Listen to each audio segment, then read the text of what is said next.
யோவேலை பார்த்து ஆண்டவர் தன்னுடைய வேதனையை கதறுகிறார். இந்த தேசம் அழிந்து போகிற தேசமா இருக்கிறது மாத்திரமல்ல, என்னை அறிந்து கொண்ட ஜனங்கள் பின்மாற்றமா இருக்கிறாங்க, என்னை ஏற்றுக்கொண்ட ஜனங்கள் வேதனைப்பட்டு ஓடிட்டு இருக்காங்க, என்னுடைய ஏற்றுக்கொண்ட ஜனங்கள் இந்த ஊழியத்தில் நிற்க முடியாதபடி சித்திரவதையை அனுபவிக்கிறாங்க. என்னை ஏற்றுக்கொண்ட எனக்காக ஊழியம் செய்யக்கூடிய ஜனங்கள் தன்னுடைய வாழ்க்கையெல்லாம் இழந்துட்டு தேவைகள் சந்திக்கப்பட முடியாமல் தன்னுடைய வாழ்க்கையை இழந்து போய் ஓடுகிற எத்தனையோ ஆயிரக்கணக்கான ஊழியர்களுக்காக இந்த தேசம் எப்படியாவது எழுப்புதலை காண வேண்டும் என்கிற ஒரு பெரிய தரிசனத்தோடு ஆண்டவர் ஒவ்வொரு மனிதனையும் போய் பார்த்துட்டு யோவேல்கிட்ட ஒடியாந்து சொல்றாரு, எப்பா இந்த தேசத்தை எல்லாம் கூட்டி நீ என்ன செய்ய, உபவாசம் பண்ணி ஜெபம் பண்ண. நான் சொல்றது புரியுதுங்களா? நீங்க பெரிய பெரிய பெருவிழாக்கள் கூட்டத்துக்கு போயிருப்பீங்க, அட்டன் பண்ணியிருப்பீங்க, ஜெபித்து இருப்பீர்கள். ஆனால் இந்த தேசம் எழுப்புதலை காண்பதற்கு யோவேல் மூலமாக தேவனுடைய வார்த்தை தேசங்களுக்கு மேல் வருகிறது, உங்கள் மீதும் வருகிறது. உபவாச நாளை நியமிச்சு அரைக்குவலடு தேசம் முழுவதும் இந்த யாராரு தெரியுமா அந்த ஃபாஸ்டிங் ப்ரேயருக்கு வரணும், இது ஸ்பெஷல் மீட்டிங்னு இந்த தேசத்திலே கூறி அறிவி. ஆமா, 3 நாள் நாங்க ஸ்பெஷல் மீட்டிங் போடுறோம் பிரதர், 3 நாள் ஃபாஸ்டிங் போடுறோம். 3 நாள் என்ன செய்யறோம் சொல்லுங்க பாப்பா? 3 மணி வரைக்கும் போட்டாவே எப்படா முடிப்பேன்னு பார்க்குறோம். 3 நாள் நாங்கள் ஃபாஸ்டிங் போடுறோம் பிரதர். 3 நாளும் ஃபாஸ்டிங் போட்டு பிஷப், ரெவரண்ட், தீர்க்கதரிசிகள், சுவிசேஷர்கள், போதகர்கள், எல்லா சபை, இண்டிபெண்டன்ட் சர்ச்சஸ், இன்னும் ஸ்தாபன சபைகள் எல்லாம் சேர்ந்து 3 நாட்கள் இந்த தேசத்திற்காக எப்படி இருக்கணும் தெரியுமா? எப்படி இருக்கணுமா சொல்றேன், காட்டி கொடுக்குறேன். யோவேலுடைய புஸ்தகம் அதிலே 1வது அதிகாரத்தில் நீங்க கொஞ்சம் அந்த பரிசுத்த உபவாச நாளை நியமிக்கிறதுக்கு மேல படிங்கப்பா. ஆசாரியர்களே, ஆசாரியர்களே ரெட்டுடுத்தி புலம்புங்கள். நல்லா கவனமாய் கேளுங்க. இந்த ஃபாஸ்டிங் பிரேயருக்கு 3 நாள் என்ன போட்டுட்டு என்ன செய்யணுமா? 3 நாளோ 1 நாளோ 1 வேளையோ உங்களுக்கு 3 காரியத்துக்காக நீங்கள் போட வேண்டும் என்பதை ஆவியானவர் இந்த மத்தியான வேலையிலே சுட்டி காட்டி கொண்டிருக்கிறவர். 3வது இந்த தேசத்துக்காக போடும் பொழுது இந்த தேசத்தினுடைய எழுப்புதல் எப்ப திரும்ப சார் வருது? 3 நாட்கள் உபவாசம் போட்டு சகல ஜனங்களுடைய குடிகள் எல்லாம் போதகர்கள் எல்லாம் சேர்ந்து என்ன செய்ய, ஃபாஸ்டிங் போட்டு 3 நாள் துக்கிக்கிறவனை போல அழுது புலம்பணும். முதல்ல என்ன செய்யணும்? நான் தயவு செஞ்சு சொல்லுவேன், யாரும் மைக்க பிடிக்க வேண்டாம். 3 நாள் இந்த தேசத்தில் உள்ள எல்லா சபைகளும் கூடி சேர்ந்து 3 நாள் ஃபாஸ்டிங் போட்டுச்சுன்னா, ஏன்னா இந்த மைக்க பிடிச்சாதான் பிரச்சனை. நான் எவ்வளோ பெரிய ஆளு, நான் எவ்வளோ சின்ன ஆளு அப்படிங்கிற பிரச்சனையெல்லாம் அங்கே தான் வரும். அதனால எல்லாமே 3 என்ன சரி இந்த எல்லா மொத்த தேசத்தினுடைய சபைகளும் கூடி வர செய்து பரிசுத்த உபவாச நாளை நியமித்து இந்த தேசத்திற்காக 3 நாட்கள் நீ உபவாசம் பண்ணி மொத்த பேரும் உட்கார்ந்துட்டு தரையில என்ன செய்யணுமா? அழுவணும், துக்கிக்கணும். அடுத்தது படிங்கப்பா. பலிபீடத்தின் பணிவிடைக்காரரே, பலிபீடத்தின் பணிவிடைக்காரரே, அலறுங்கள், அலறுங்கள்.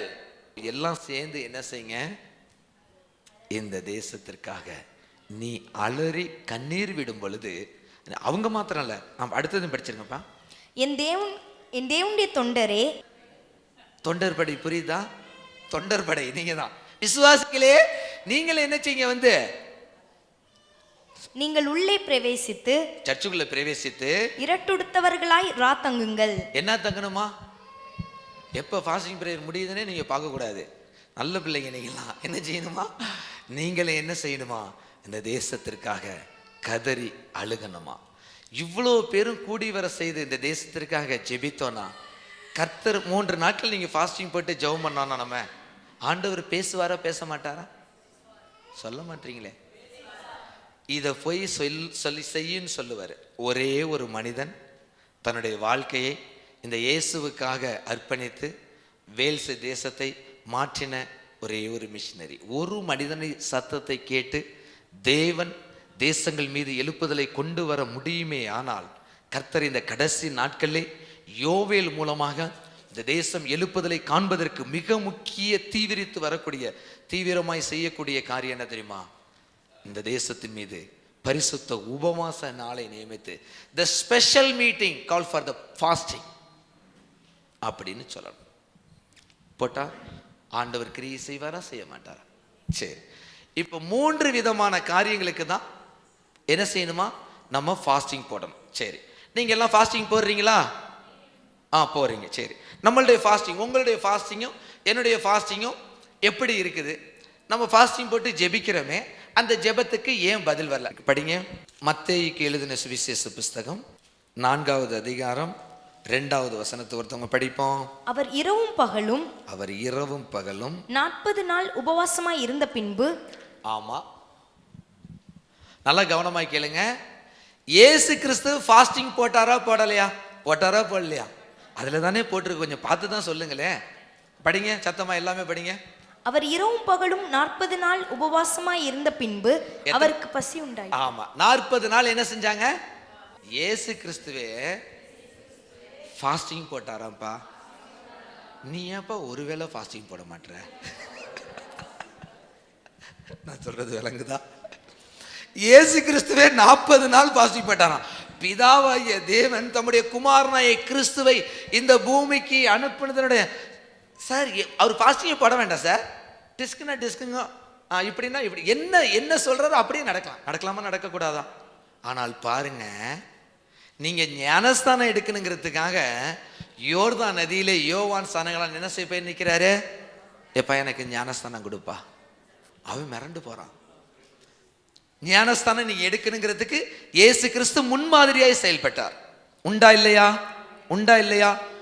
நீங்களும் நானும் நம்முடைய சரீரத்தினுடைய போராட்டத்தை, பலவீனத்தை தாங்கி பிடிக்கும்படியாக, அதிலிருந்து விடுதலை ஆகும்படியாக, தனிப்பட்ட வாழ்க்கையிலே உங்களுக்கும் எனக்கும் வரக்கூடிய ஆசீர்வாதங்களை கெடுத்து பிசாசு இழுத்துட்டு போறதுலேருந்து நீங்கள் ஆசீர்வாதத்தை சுதந்திரித்துக் கொள்ளும்படியாக, மற்றவர்களுடைய விடுதலைக்காக ஊழியம் செய்வதற்கு முன்னாடி என்ன செய்யணுமா?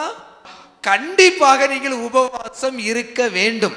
நீங்கள் விடுதலையாக்கப்பட வேண்டும் என்றாலும், அடுத்தவங்களுக்கு சுவிசேஷத்தை கொண்டு போக வேண்டும் என்றாலும், உன்னுடைய வாழ்க்கையிலே தேவன் அநேக தடைப்பட்ட காரியங்களிலிருந்து உங்களை கர்த்தர் மாற்றி உங்களை ஆசீர்வாதமான பாத்திரமாக இருக்கும்படியாக, தடைகளை உடைக்கிறவர் முன்னே செல்லும்படியாக நீங்க என்ன செய்யணும்? டப்பாவை காலி பண்ணணும். இந்த ஃபாஸ்டிங் போடும்போது தான் நம்மளுக்கு நிச்சயமாவே பசி எடுக்கும். அன்னைய வரைக்கும் நீங்க சாதாரணமா இருந்திருப்பீங்க, ஒண்ணுமே பிரச்சனை இல்லை. ஃபாஸ்டிங் பிரேயர்னு அறிவிச்சு நோட்டீஸ் எதிங்கோ இல்லை ஃபாஸ்டிங் ப்ரேயர்னு நீங்கள் முடிவு பண்ணி ஃபாஸ்டிங் போடணும் பிரதர் அப்படின்னு சொல்லும் போது தான் அன்னைக்கு உங்களுக்கு போராட்டம், டெஸ்ட் வரும். அன்னைக்கு தான் வீட்டில் கறி எடுத்துகிட்டு வந்திருப்பாங்க. 1 கிலோ ஆட்டு இது வாங்கிட்டு வந்து, ஆட்டுக்கறி வாங்கிட்டு வந்து பிரியாணி வச்சு கொடுப்பா அப்படிப்பாங்க. நீங்கள் என்ன தெரியுமா நினைப்பீங்க? சரிப்பா நம்ம இன்னைக்கு முடிவு பண்ணோமா, சரிப்பா அடுத்த வாரத்தில் நம்ம வச்சுக்கோப்பா, போஸ்ட்மான் பண்ணுவோம். அது ப்ராக்டிக்கலாக தான் பேசுவேன். நீங்கள் உங்களை கொண்டு ஆண்டவர் பெரிய காரியத்தை செய்ய போறாரு. கையை தட்டி இயேசுவை மகிமைப்படுத்து. என்ன செய்யறோமா? நம்ம போஸ்ட்மான் பண்றோம். எப்ப இருப்பா சரி, ஃபாஸ்டிங் போட்டிருப்பீங்க, எனக்கு முன்னாடியே உட்காந்து சாப்பிடுவாங்க.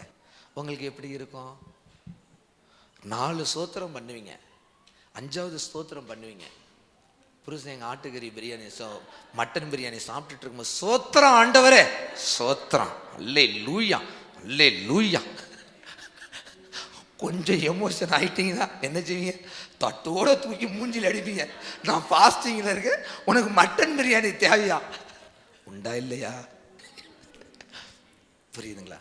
அதனால் ஃபாஸ்டிங் போகிறவங்களுக்கு டிஸ்டர்ப் இல்லாமல் பாவம். உங்கள் வீட்டுக்காரர் ஃபாஸ்டிங் போகிறேன்னு சொல்கிறாரா? சரிப்பா, முடிஞ்சால் நீங்களே இருந்துக்குங்க. இல்லையா சரிப்பா, பிள்ளைகளுக்கு ஏதாச்சும் கொஞ்சம் நார்மலாக செஞ்சு கொடுத்துட்டு சாப்பிட்டுக்கிறேன். 3வது, நீங்கள் ஃபாஸ்டிங் போடும்போது என்ன சொல்லிங்களா? நீங்கள் உபவாசிக்கும் போது, நீங்களும் நானும் உபவாசிக்கும் பொழுது என்னக்கா ஃபாஸ்டிங்க? ஆமாம் ஃபாஸ்டிங். ஐயோ ஃபாஸ்டிங்ப்பா, சோதரம்ப்பா ஃபாஸ்டிங் இருக்கு. நீ உளுந்தே செத்து போயிடுமா இருக்க, நீ ஃபாஸ்டிங் போடாது, தின்னுபிட்டு கூட இது ஜெபம் பண்ணு, ஆறு வேண்டாங்களா? என்ன செய்யறதா? முக வாணலாம்.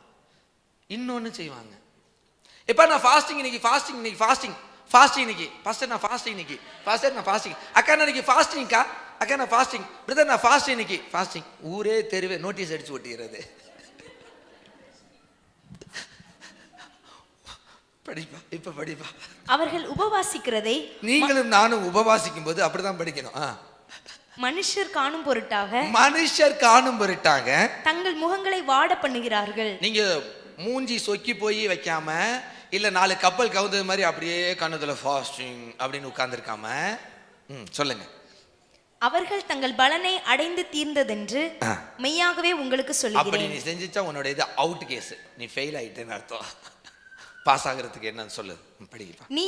நீயோ உபவாசிக்கும் போது, நீங்களும் நானும் உபவாசிக்கும் பொழுது, அந்த உபவாசம் மனுஷருக்கு காணப்படாமல் அந்தரங்கத்தில் இருக்கிற உன் பிதாவுக்கே காணப்படும். அந்தரங்கத்தில் இருக்கிற உங்களையும் என்னையும் பார்க்கிற தேவனுக்கு காணப்படும்படியாகவும் உன் தலைக்கு எண்ணெய் பூசி, நல்ல தலைக்கு எண்ணெய் பூசி, உன் முகத்தை கழுவு. உன் முகத்தை நல்லா கழுவி, அப்பொழுது அந்தரங்கத்தில் பார்க்கிற உன் பிதா உனக்கு வெளியரங்கமாய் பலன் அளிப்பார். கைகளை தட்டி இந்த இயேசுவை மகிமைப்படுத்து. ஃபாஸ்டிங் இருக்கணுமான்னு சொல்லி முடிச்சேன். இந்த ஃபாஸ்டிங் எப்படி இருக்கணுங்கிறது தான் ஆண்டவர் இப்ப சொல்லிக்கிட்டு இருக்கார். என்ன செய்யக்கூடாதான்? முதல்ல முகவாடெல்லாம் நோட்டீஸ் அடிச்செல்லாம் இனிமேல் ஒட்டக்கூடாதான். நீ ஃபாஸ்டிங் இருக்கிறது தெருவு, ஊர், சர்ச்சு, ஆள் கிடைச்சவன் பக்கத்தில் உள்ளவன் எல்லாத்துக்கிட்டையும் சொல்லிட்டு போய் 4 கப்பு இதை வாங்கி வச்சுக்கிட்டு, அங்கிட்டு 2 இளநியை வாங்கி வச்சுக்கிட்டு, இங்கிட்டு ஒரு குண்டா மோரை வச்சுக்கிட்டு நீ ஃபாஸ்டிங் இருக்கக்கூடாதா? நல்ல பைபிள் அப்படின்னு சொல்லு. 3வது, மனுஷர் காணும் பொருட்டாக நீ ஃபாஸ்டிங் இருக்கக்கூடாதுன்னு சொன்ன ஆண்டவர் இன்னொன்னையும் அதில் சொல்றாரு. சிலர் ஃபாஸ்டிங் இருப்பாங்க. ஹலோ சிஸ்டர், ஃபாஸ்டிங் இருக்கிறீங்களா? ஆமாம் பிரதர், ஃபாஸ்டிங். சரி, எப்படி ஃபாஸ்டிங் இருக்குன்னு ஆண்டவர் சொன்னாரு? நீ உன் வீட்டுக்குள்ள போய் கதவை லாக் பண்ணிக்கிட்டு, மொத்தமாக வீட்டுக்காரர் எல்லாத்தையும் பிள்ளைங்களை அனுப்பிட்டு கதவை லாக் பண்ணல, நீங்க உங்களுக்கு தனி ரூம்ல போய் லாக் பண்ணிக்கிட்டு குளிச்சு கிழிச்சிட்டு தூங்க. காலையில் அக்கா ஃபாஸ்டிங்கா? நான் 3 மணிலேருந்து நைட்டு 3 மணிலேருந்தே ஃபாஸ்டிங் இருக்கேன். இன்னும் நான் பல்லு கூட விளக்கலக்கா. அதனால தான் பல்லு நல்லா விளக்கிக்கிட்டு குளிச்சுட்டு நல்ல எண்ணெய் வச்சுக்கிட்டு முகத்தை ஃப்ரெஷ்ஷாக, அவனை பார்த்தோன்னே தேவ பிரசன்னத்தினுடைய புள்ள மாதிரி இருக்கணும். அதனால தான் முகவாடலாம் இங்கே இருக்கக்கூடாது. தானியேலுக்கு கொண்டு வந்து நிற்கும் போது என்ன சொல்கிறாங்க? அவன் சாதாரண மரக்கறியை தான் சாப்பிட்டவன். அவங்க எல்லாம் ராஜாவோட ஃபுட்டு, பயங்கர ஃபுட்டு, மீன், குறவு, பறக்கிறது, ஊறுறது எல்லாம் சாப்பிட்ருப்பாங்க. ஆனால் தானியேலுடைய முகம் வாடவே இல்லை. ஏன் தெரியுமா? தேவன் தம்முடைய பிரசன்னத்தினாலும் மகிமையினாலும் நிரப்பியிருந்தார். கைகளை தட்டி இந்த இயேசுவை மகிமைப்படுத்து. உன் ஆண்டவர் நிரப்பும் நிரப்ப நிரப்ப நிரப்ப உனக்கு பசி இருக்காது. அங்கே பசியும் இல்லை. எங்க பரலோகத்துல இங்கே கொஞ்சம் ட்ரெயின் ஆகிக்கே. இப்போ அங்க என்ன செய்யணுமா? நீங்க உட்கார்ந்து முகதா இல்லாம தேவ பிரசன்னத்துக்குள்ள உங்களுடைய முகம் பளிச்சுன்னு இருக்கணும். பார்த்தீங்கன்னா எல்லா நாளும் கூட நீ சொங்கியா இருக்கலாம், ஆனா ஃபாஸ்டிங் போட்டா அப்படி பளிச்சு இருக்கணும். தேவ தூதர்களுடைய முகத்தை போல இருக்கணும். பார்த்தாவே சொல்லணும், அப்பா 1 மணி நேரம் ஜெபம் பண்ணிட்டு வந்திருக்காங்கடா.